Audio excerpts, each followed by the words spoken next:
Est-ce que vous avez déjà appliqué la règle des 50-30-20? Si oui, vous faites partie des rares. Mais voilà ce qu'on vous dit jamais. Cette règle a été inventée par une sénatrice américaine pour des Américains qui payent leur impôt différemment et qui n'ont pas de sécurité sociale. Alors avant de vous culpabiliser, de vous dire que vous n'arrivez pas à mettre 20% de vos revenus de côté chaque mois, vous n'arrivez à rien économiser, regardez cette vidéo jusqu'au bout. Parce que je vais vous montrer que cette méthode, telle qu'elle est enseignée, est difficilement applicable en France. Et surtout, comment la réadapter pour qu'elle marche vraiment pour vous. Bonjour et bienvenue sur cette nouvelle vidéo. Pour ceux qui ne me connaissent pas, je suis Gaël et dans la vie, je suis contrôleur de gestion et j'aide aussi les particuliers à reprendre le pouvoir de leurs finances personnelles. Donc à passer d'un état où ils étaient stressés, angoissés par leurs finances, donc dans le rouge, en galère financière tous les mois, à passer dans tout autre état où vraiment ils se projettent sur leurs finances, ils font des investissements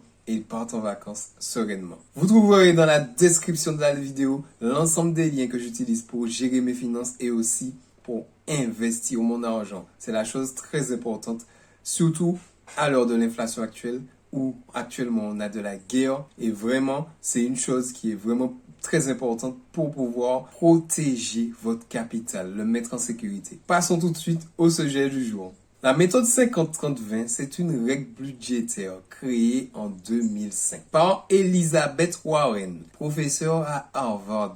2005, c'est pas si loin que ça. Donc cette règle a été faite par une sénatrice américaine et le principe est simple. Vous prenez votre budget mensuel, vous prenez vos revenus et vous venez découper vos revenus en trois grandes enveloppes, en trois grandes catégories de dépenses. 50% pour vos besoins essentiels, donc le loyer, les assurances, vos courses, votre transport. 30% pour vos sorties, pour vos loisirs, etc. Donc cinéma, restaurant, voilà, les petits trucs que vous achetez pour vous faire plaisir vraiment. Donc 30% pour cette partie-là et 20% consacré à votre épargne et à vos investissements. Et alors pourquoi cette méthode-là véritablement est séduite? Parce qu'elle est simple. Elle est simple à comprendre, elle est simple normalement à appliquer et ça donne l'impression vraiment que gérer ses finances personnelles, c'est un truc hyper simple. Quand on entend le truc là comme ça, on se dit vraiment, c'est hyper simple d'y arriver. Et sur le papier, c'est élégant, c'est vraiment élégant, mais c'est justement sur le papier que ça coince. Problème numéro 1,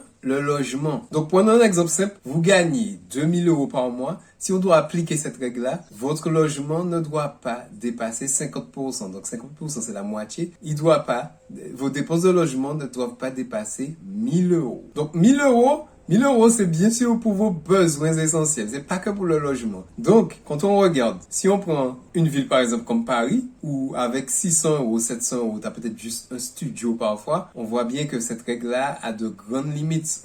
On va arriver très vite à dépasser ces 50%-là, à dépasser ces fameux 1000 €. Car oui, vous avez même pas encore mangé, même pas encore pris votre assurance, même pas encore pris votre métro, que en fait tout le budget est déjà rogné par le logement. Et selon les chiffres, en France, le loyer moyen représente 35 à 45% des revenus nets pour les ménages français. Et ça, c'est pour la catégorie 18-35 ans. Deuxième problème, le contexte fiscal. La règle a été conçue aux États-Unis. Aux États-Unis, ils ne cotisent pas pour tout ce qui est sécurité sociale, etc.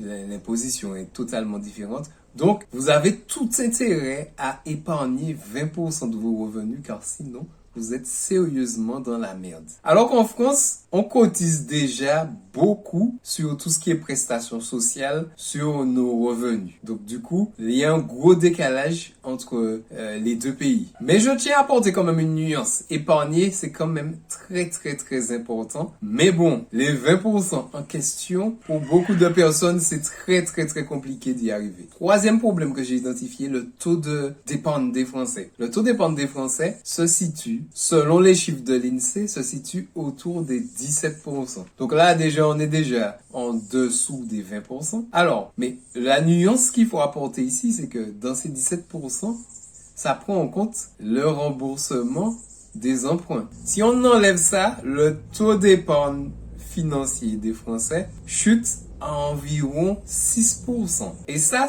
change tout. Donc, résumé là pour l'instant, la méthode 50-30-20, c'est une bonne méthode pour le contexte américain, mais le contexte français, c'est pas du tout forcément adapté, surtout selon là où vous habitez. Et donc, en fait, ne vous culpabilisez pas si vous n'y arrivez pas. C'est pas forcément de votre faute. Maintenant, on va passer à une démonstration bien pratique. N'hésitez pas à liker la vidéo, à vous abonner, à partager cette vidéo-là. Si vous savez que vous êtes dans votre entourage, vous avez quelqu'un qui avait essayé cette méthode-là. Dites-moi dans les commentaires si vous réussissez à tenir cette méthode-là. Donc, on va passer à des cas concrets. Donc, on va prendre 3 exemples de profils différents d'un ménage français et voir est-ce que effectivement cette règle est tenable. Premier profil, Sarah. Sarah a 27 ans, qui gagne 2000 € net et qui habite à Paris. Si on suit la règle pour ses besoins essentiels, donc elle doit avoir 1000 €. Et donc, Sarah, c'est 1000 € inclus le transport, les assurances, etc. Vraiment les besoins essentiels. Mais Sarah, donc du coup, son loyer déjà, c'est 850 € à Paris. Sa carte de transport, 86 €. Son alimentation, 300 €. Et les assurances qu'elle paye pour assurance habitation, on va dire qu'elle paye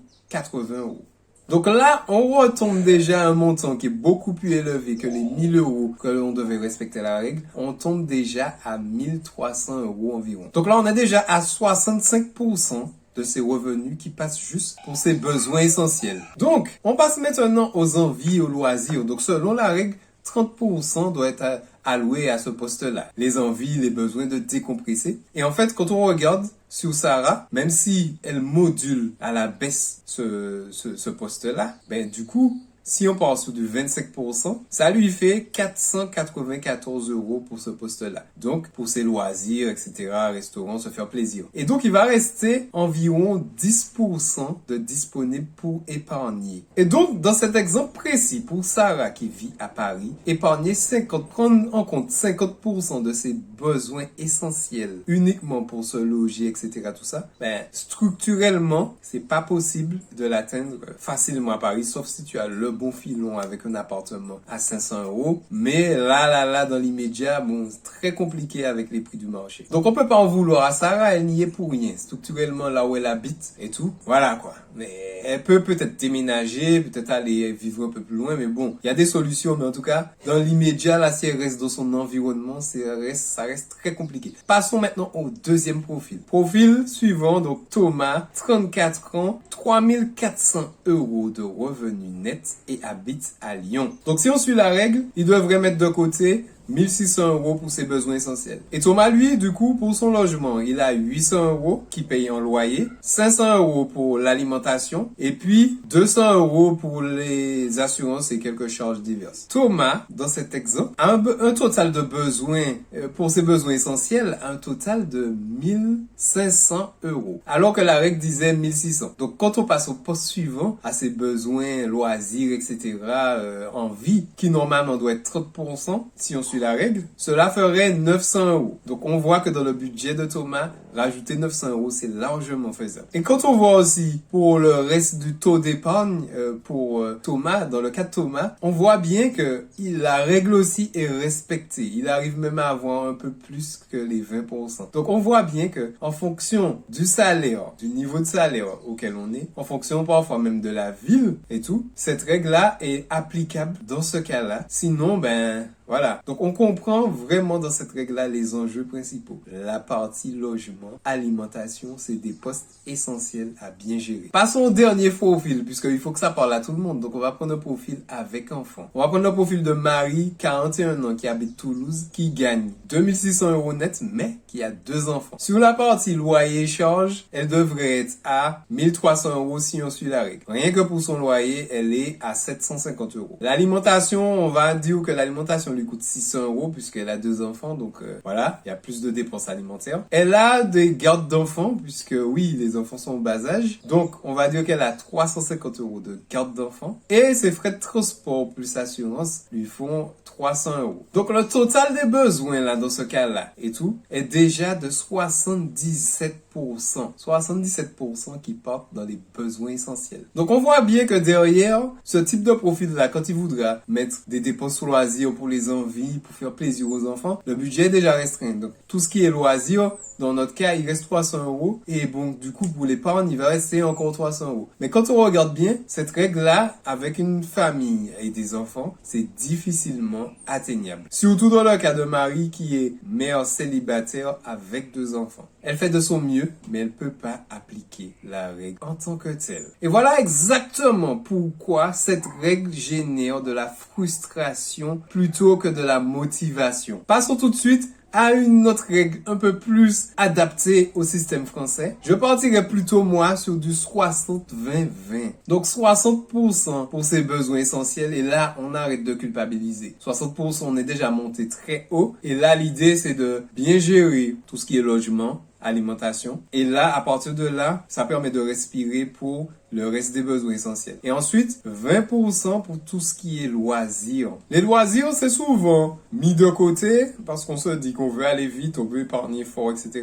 Mais les loisirs, c'est ce qui va vous permettre de tenir sur le long terme. Et pour finir, 20% d'épargne. Mais oui, 20% d'épargne, quand on dit épargne, c'est se créer son épargne de sécurité. Ensuite, une fois que l'idéal 3 à 6 mois de vos charges fixes en épargne de sécurité là, l'objectif après, c'est d'investir le reste de l'argent. Car oui, l'argent qui dort perd de la valeur chaque jour. Alors concrètement, quelle action concrète vous allez pouvoir mettre en place cette semaine pour vraiment passer à l'action et avoir des résultats? Vous allez récupérer vos 3 derniers bulletins de paye. Vous allez récupérer aussi vos 3 derniers relevés de compte. L'idée ici, c'est de savoir en moyenne combien d'argent vous avez chaque mois. Si le montant n'est pas fixe, vous avez des primes ou je sais pas quoi, fixez-vous au moins un montant minimum, on va dire, que vous savez que vous avez. À partir de là, vous allez travailler sur les différents postes. Donc l'idée après, en étape numéro 2, c'est de vous fixer un montant automatique d'épargne. Donc vous vous payez en premier. Une fois que votre salaire arrive, vous savez exactement de toute façon combien sont vos charges, puisque vous avez déjà regardé sur vos relevés. L'idée ici, c'est de vous faire un virement automatique qui part directement sur votre livret A une fois que votre salaire est arrivé. Et troisième action à mettre en place, choisissez un poste parmi votre groupe de charge et essayez de l'optimiser. Ça va vous permettre du coup de réduire peut-être vos besoins essentiels en faisant par d'autres stratégies, mais ça je vous laisse le choix, c'est propre à chaque situation. Et là, une fois que vous avez optimisé ce poste-là, vous pourrez peut-être soit augmenter votre poste loisir ou encore augmenter votre poste essentiel, l'investissement, le virement automatique qui va partir tous les mois. Donc voilà, comme on l'a vu dans cette vidéo, la méthode 50-30-20